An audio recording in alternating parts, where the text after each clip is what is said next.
Exercise 1.1, Chapter 3. Predict the motion of an object moving at 1 meters per second to the right and subject to 3 forces. First, calculate the sum of the forces. So the sum of the forces in case A is going to be 3 minus 3 in the horizontal direction, which is 0, and then 5 minus 5 in the vertical direction, which is also 0. So there is no net force.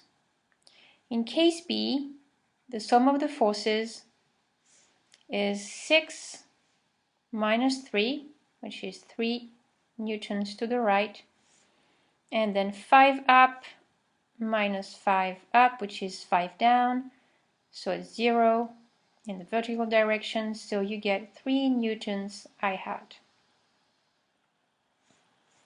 Now in case C, I have 1 to the right, negative 3, so that's negative 2 in the horizontal direction, 5 up and 5 down, so 0 in the vertical direction, so I end up with 2 newtons to the left.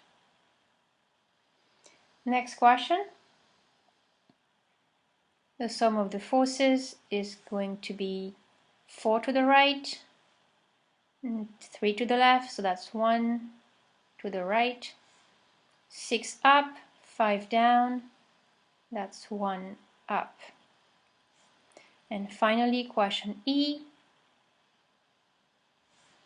3 to the right, negative 3, that's 0 in the horizontal direction, 7 up, 5 down, that's 2 newtons in the vertical direction. Now the question was, predict the motion, speed and direction of an object moving at 1 meters per second to the right. So your velocity vector is like this. The object is moving to the right. In case A, you don't act on it because the sum of the forces is 0. Therefore, the object will continue moving in the same direction at a constant velocity. So V stays the same.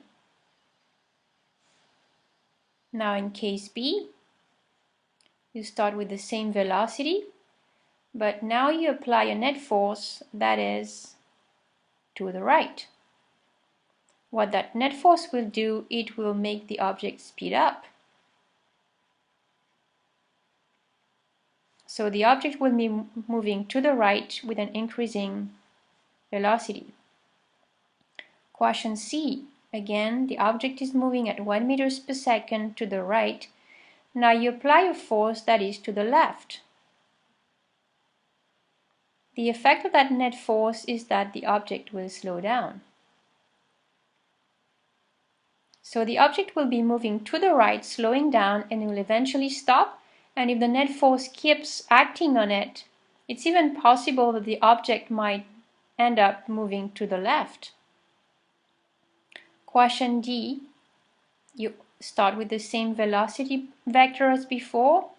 Now you apply a net force that is 1 Newton to the right and 1 Newton up. Sorry for the drawing. So what will happen is that your object will slowly change direction. It's not going to change like right away, like this, right? The velocity at the next second is not going to be like that. It's going to take a bit of time for the velocity vector to change its direction. So it will slowly change like v1, v2, v3, and eventually the velocity will be in the direction of the net force. Question E, you start with the same velocity vector and now you apply a vertical force. So again, it will take time for the direction of the velocity vector to change. So if you start with a velocity like this, it's going to slowly change direction, and eventually it will be vertical.